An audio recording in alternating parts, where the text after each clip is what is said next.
Hello अस्सलाम वालेकुम, कैसे हैं आप सब। उम्मीद करता हूँ सब खैरियत से होंगे।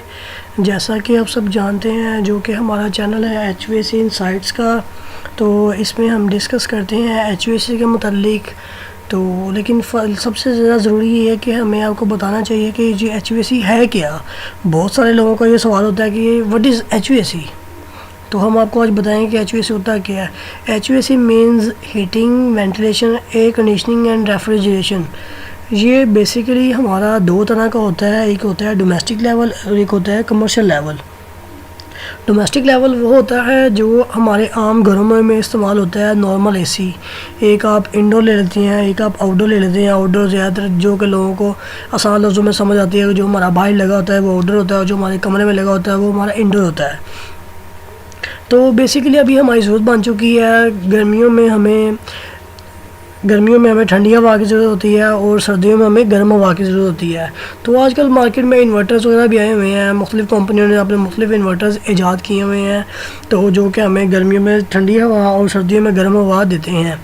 तो बेसिकली जो आज हम डिस्कस करने वाले हैं वो है डाइकिन के ऊपर के। जो डाइकिन का जो VRV है वो है क्या और हम इसे किस तरह इंस्टॉलेशन और किस तरह इसकी कमीशनिंग करते हैं।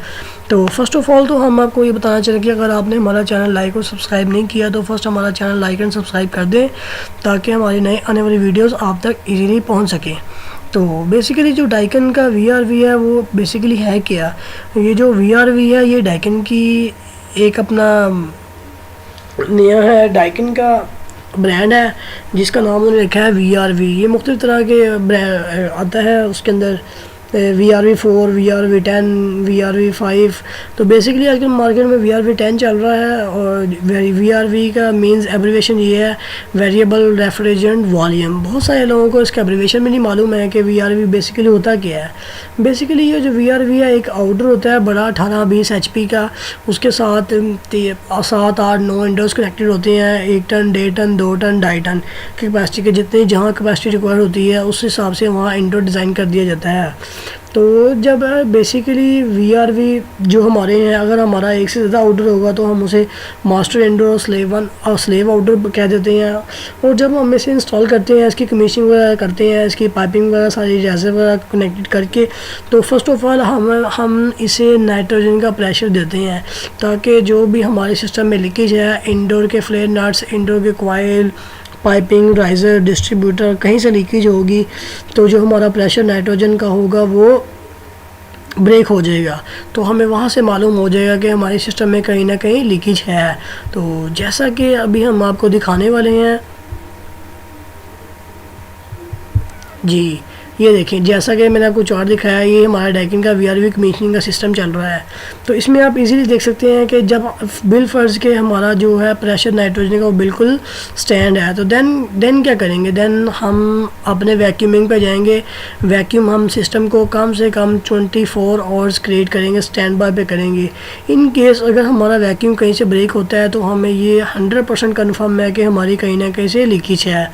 वो लीकेज हमारी फ्लेनेटर से हो सकती है, लाइन से हो सकती है, राइजर से हो सकती है, डिस्ट्रीब्यूटर से हो सकती है, पाइप में कहीं भी जगह लीकेज हो सकती है, इंडोर में लीकेज हो सकती है। ज़रूरी तो नहीं कि जो कंपनी ने हमें इंडोर मैन्युफैक्चरिंग करके दी है वो बिल्कुल ठीक हो, उसमें भी कभी कोई ना कोई मसला आ जाता है। शिपमेंट में, इंपोर्ट एक्सपोर्ट में कोई ना कोई मसला आ जाता है, लगाने उतारने में मसला आ जाता है।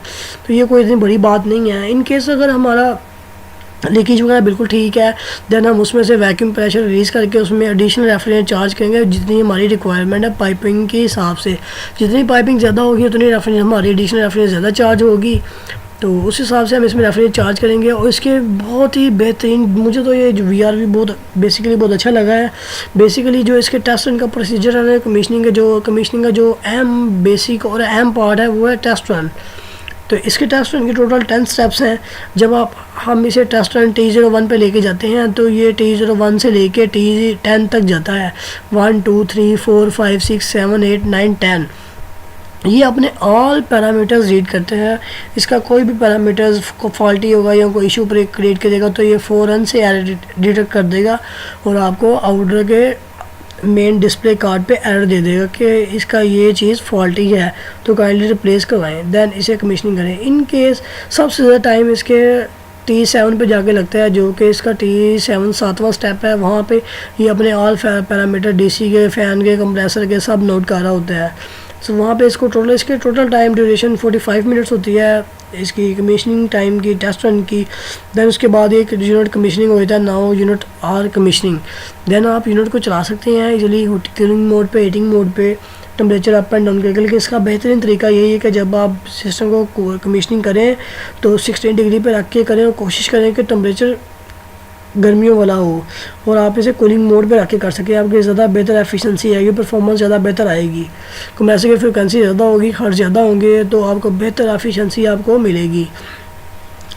देन जैसा कि आप देख सकते हैं कि जो हमारा सिस्टम कमीशनिंग हो जाता है तो हम इसे रन करते हैं। इसमें मुख्तलिफ तरह के कार्ड इस्तेमाल किए जाते हैं, कंप्रेसर इस्तेमाल किए जाते हैं, स्क्रोल टाइप कंप्रेसर इस्तेमाल किया जाता है, इन्वर्टर कंप्रेसर की इस्तेमाल किया जाता है, डीसी फ़ैन इस्तेमाल किए जाते हैं, मेन कार्ड दिया जाता है, outdoor master outdoor, slave outdoor. उसके अलावा इसके हम और भी चेक कर सकते हैं, आपको मैं दिखा सकता हूँ स्क्रीन पे, ये आपको नज़र आ रहा होगा। तो इसके अलावा अगर आपको कहीं भी कोई भी ना समझ आई हो तो आप हमारे नीचे वीडियो के नीचे कमेंट्स कर सकते हैं, हम आपको ज़रूर रिप्लाई करेंगे। होप्स हो कि हमारी आपको वीडियो अच्छी लगी होगी। नेक्स्ट वीडियो के लिए हमें इजाज़त दें, इंशाल्लाह नेक्स्ट वीडियो में आपके साथ दोबारा हाजिर होंगे। तब तक के लिए अल्लाह हाफिज़।